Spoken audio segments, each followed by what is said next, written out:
For the first problem, we're given that the length of a rectangle is 8 feet longer than the width, and we also know the perimeter is 44 feet. We're asked to find the dimensions of the rectangle, which means I want to find both the length and the width. What are those two things? I'm going to start this problem by saying, well, let's let L, a variable, be the length, and W be the width.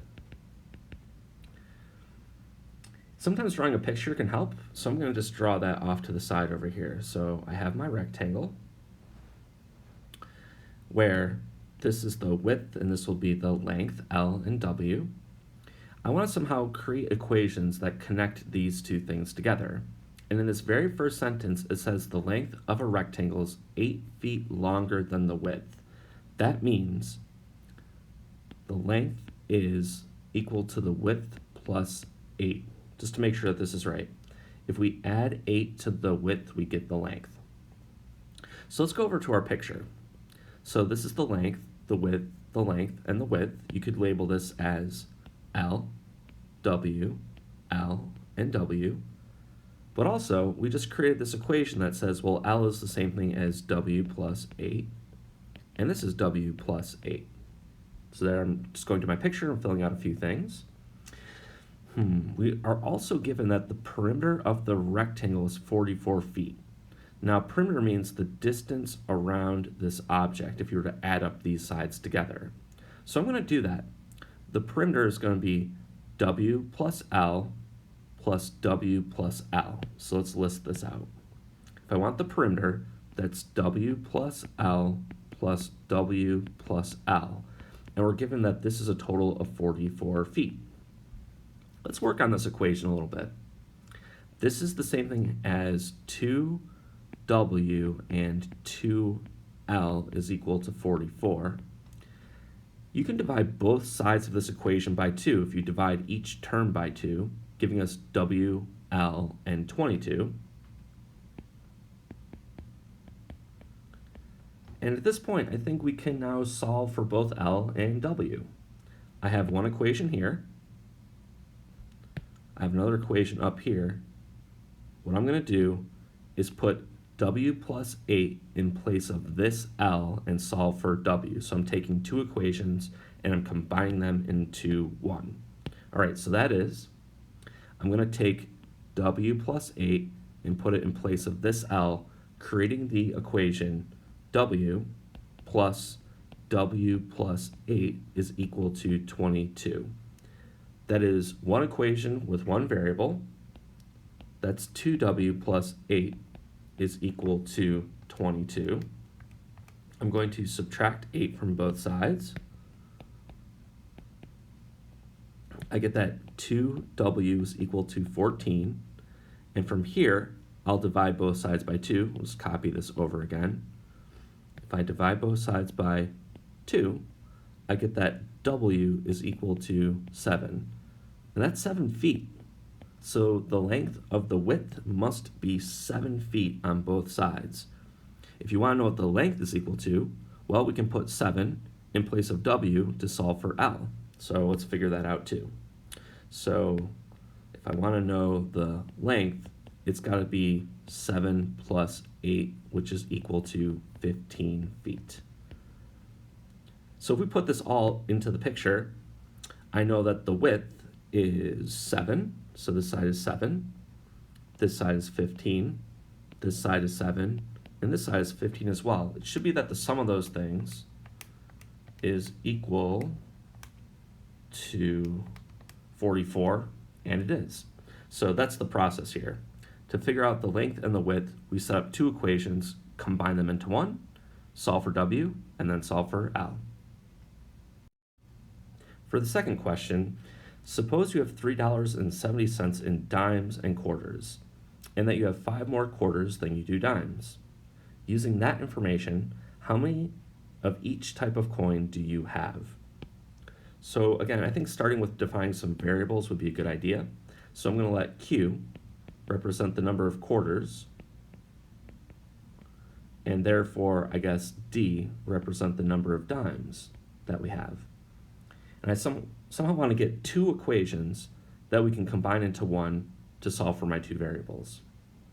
All right, so let's see. Well, we know we have $3.70 total. We also know there's 5 more quarters than dimes. All right, so that to me means that the number of quarters is equal to the number of dimes plus 5. So here are my dimes. I have to add 5 of them to get to the number of quarters that I have. So this is one equation. A mistake would be to put the 5 on this side as opposed to this side. But for example, if you only had 1 dime and you had 5 more quarters than dimes, that means you'd have 6 quarters. So it would have to be that we're adding 5 to D, just as a quick check. Okay, we need a second equation, and that's where this $3.70 is going to come into play. So here's how this is going to work. The number of quarters that you have, if you multiply that by 25 cents, that's going to be the total dollar amount from your quarters. Likewise, if you add to that 10 cents times the number of dimes you have, that's going to be the total dollar amount of the dimes. And together, this is going to equal $3.70. So we just arrived at our second equation. All right, so how can we combine these two equations into one?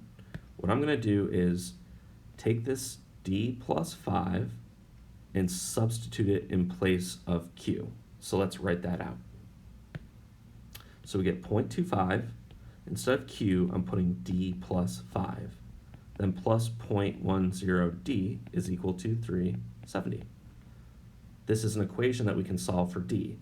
I'll distribute the 0.25 and combine like terms. So that is, we get 0.25D plus, and 5 times 0.25, I'll use a decimal, is 1.25 plus 0.10D is equal to 370. Okay, so we have 0.35D plus 1.25 is equal to 370. I'll subtract the 1.25 from both sides, and I get that 0.35D is equal to, all right, so 370, and if we subtract $1.25, that's $2.45. If I lastly divide both sides by 0.35, I should arrive at my answer. So I'll do that in my calculator here, and I get that D is equal to 7. So we must have a total of 7 dimes, which therefore means the number of quarters that we have, I can go back to this equation and put 7 in place of D. And we get that Q, put that over here, that was 7 plus 5, or a total of 12. So that was 12 quarters and 7 dimes. Questions 3 and 4 are very similar to questions 1 and 2, but let's check them out. So here, I want a rectangle and determine the length and the width. Given that the width of the rectangle is 3 less than half the length. So this is different because now we're solving for W, and we're given that the width is, it's 3 less than half the length. That order is you take half of the length and subtract 3. This is our equation. We are also given that the perimeter is 144 feet. So that is the distance around. We saw last time that the perimeter is 2W plus 2L, and we're told it's equal to 144. You can again divide both sides by 2, which changes our equation to W plus L is equal to 72. So what we know is, again, here's my width, here's my length, my width and my length. This was different in that we were told the width in terms of the length. But you can still solve this just like the last problem. The only difference is I'm going to take this part of the expression and put it in place of W. So let's solve that. Okay, we have that L over 2 minus 3 plus L is equal to 72. All right, I think I'll maybe add 3 to both sides. So that's L over 2 plus L is equal to 75. So again, that was, I added 3 to both sides of my equation. I guess it makes sense to double every single term. So now I'm going to multiply by 2. So I'll make a note of that. Let's multiply by 2. This gives us L plus 2L. And if we double 75, we get 150. Set in our way, 3L plus 150. 3 times L is equal to 150. I'll divide both sides by 3. And this will take us to our answer that L is equal to, let's see, 150 over 3 is 50. And that is feet for this problem. If we now would like to know what the width is equal to, well, we're told that it is divide the length by 2 and subtract 3. So 50 over 2 is 25. If we subtract 3, we get 22. So 22 feet. I know my length, and I know my width. In question 4, this is different because we're now given 3 different variables: quarters, dimes, and nickels. So like last time, I'll let Q represent the quarters, D represent the dimes, but I'm going to use N to represent nickels. But this problem should be very similar in that, all right, we have to come up with several equations and plug them in together. To start with, we're told that we have 5 more dimes than nickels. This to me says the number of dimes is equal to the number of nickels if you add 5 to it. We have 5 more of these than we do these. That means you have to increase this side by 5. All right, we're also told you have 3 times as many quarters as nickels.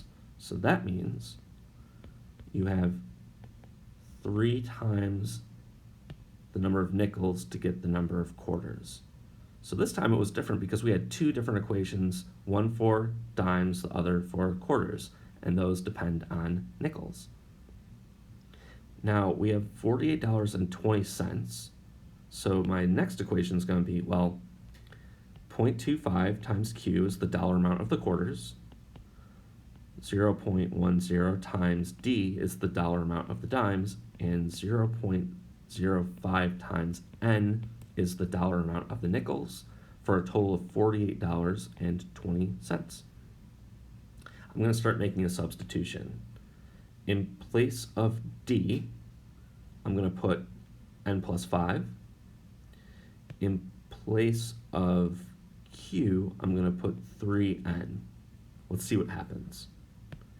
We get 0.25 times 3N plus 0.10 times N plus 5 plus 0.05 N is equal to 48.20. So I think the only thing we have to look out for is we got to distribute, but then since there's only n's, we can easily combine like terms. All right, let's see. This is 0.75n if we multiply 3 and 0.25. If I distribute the 0.1, I get 0.1n plus 0.5.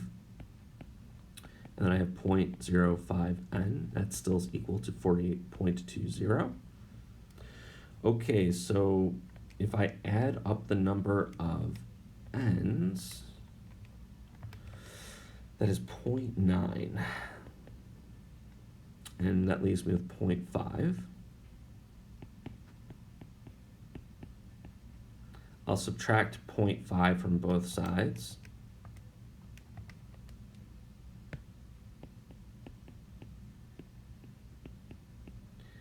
I get that 0.9n is equal to 48.20 7.7, and now I'll divide both sides by 0.9.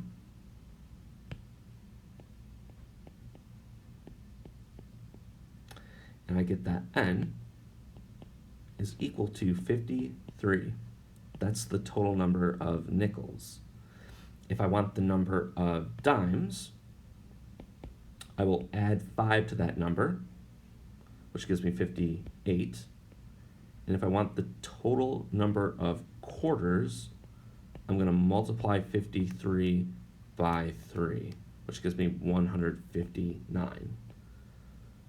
So this is how many of each type of coin that you need, so that when you add them together, you get $48.20. All right, so here I just want to look at a couple of questions using some geometric formulas. Here's circumference of a circle. Here is the formula for the volume of a circle. We're also given that the radius of the Earth is approximately this many number of miles, and Earth's moon, the moon, is this many miles.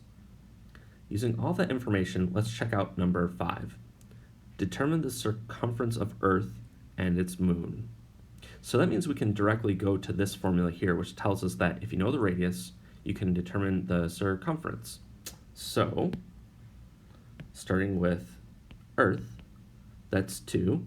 I'll use 3.14 for pi, and then the radius is 3,958.8. And that's simply just a matter of plugging this information into a formula and seeing what the result is. I'll write the exact amount down, but it's 24861.264 miles.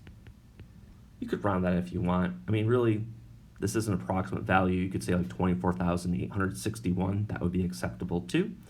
And that is it for at least Earth. Now, if we look at Earth's moon, the moon, it's the same idea. I'll go to my formula, and this time put in 1079.4. And when I multiply this together, 1079.4, okay, I get 6778.632 miles. Again, I think it would be fine to round this. You could round it to a whole number or one decimal point. The reason that these values are approximate is that, well, Earth isn't a perfect sphere. It's going to be wider at the equator than it is going out to like the North or South Pole. So, this isn't exact either, but it's a very good estimate. So, these values, they're not perfect, but it's a good estimate for the size and shape of the Earth. But that was it for 5. Just simply use this formula. Okay, what about determine the volume of Earth and its moon? So here, this is going to be the formula for the volume of a sphere. So if I was to just draw, a sphere over here, that R means you start at the center and you go out to any point on the surface, versus for a circle, that's simply two-dimensional from the center out to the edge. But again, we have the radius for both the Earth and the moon, so this is again a matter of just going to the formula. Volume equals 4/3 using 3.14 for pi. It's a decent estimate. But for the radius, we put 3958.8 and we're cubing it. So in my calculator, I'm going to cube this number, multiply it by 3.14, multiply by 4, and my last step is going to be to divide the whole answer by 3. So just being careful here. Okay, 3958.8 to the third power, all divided by 3. So my calculator gives me a bit of a strange answer. It says, 2.597521013, then it goes E11. What does that mean? Well, it means it's a very large number, and this is scientific notation. This is the calculator's way of saying, take this decimal point and move it 11 places this way. So let's try that. We're going to go 1, 2, 3, 4, 5, 6, 7, 8, 9. We're going to have to go 2 more, so I'll just make note of that. And let me list out what this number is. It's 2, 5, 9, 7, 521,013. I'll need 2 more zeros, but this is the number you get. The reason the calculator uses this is there's not enough spaces to fit the entire number itself. So this is the numerical value, but the units on this are cubic miles. So like right here, if you put miles, you're raising that to the third power, and this is how you could express that. So that's a very large number.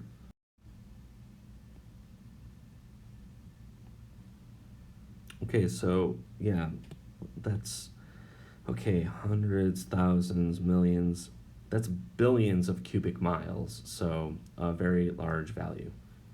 For the moon, same idea, simply just 4/3, 3.14, but this is 1079.4. Maybe I'll even put the units in here. I'll say that's miles cubed, just to indicate that our answer is going to be cubic miles. So going to my calculator. All right, so I didn't get scientific notation this time, but the value I got was, all right, so 5265209,132 cubic miles. So a lot, still in the billions, but significantly less than that of Earth. For question 7, we're told that if you have Earth and its center, and the moon's over here, I don't think this is going to be drawn to scale, but we're just trying to use this picture to solve a problem. We are told that the distance from here to here is this many miles. So from this spot to this spot, how many Earths could you fit, theoretically? So for starters, it'd be nice if we knew the distance from here to here instead of the distance from the center to the center. But that'll be easy to figure out. What I'm going to do is just start by subtracting the radius of the Earth and the radius of the moon from this number to get the distance from here out to here. So it's like, what is this distance? Since the radius of Earth is 3958.8,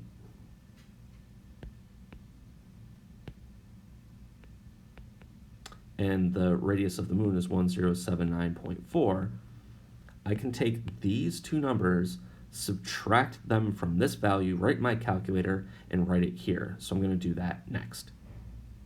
So I just typed that into my calculator, and the value I got was 233,817.8, and that's miles. Okay, so the number of Earths that you could fit from here to here, well, I actually need to know, well, what's the diameter of the Earth? That's going to be twice its radius, so I'm going to do that next. So the diameter for Earth is going to be double 3958.8, or 7917.6. I'm going to take that number and I'm going to divide it into this number here. All right, and the number that I got after typing this into my calculator is, I'll round it to one decimal, but it's 29.5. That means you can fit, so my picture is definitely not to scale, but you can fit close to 30, but technically only 29 Earths from this spot to this spot, going from the Earth to the moon. So I'll actually note that my answer is technically 29, because that's the most you could fit. Now for the last problem, same idea, but now we're just talking about Jupiter as opposed to Earth. So how many Jupiters could you fit from here to here? There's not much work that we have left to do. We're given that the radius of Jupiter is approximately this number of miles. I'm going to double it to get the diameter and divide that into this number here. So that is the diameter of Jupiter is going to be 2 times its radius. So 2 times 441. So that's this many miles. I'm going to take that number and I'm going to divide it into this value here. Okay, when I divide those two numbers, I get 2, and I'll just round it again to 1 decimal, but I get 2.7. So, I mean, there'll be some space left over, but you can only fit 2 in this case. So from here to here, you can fit 2 Jupiters, but you could fit 29 Earths.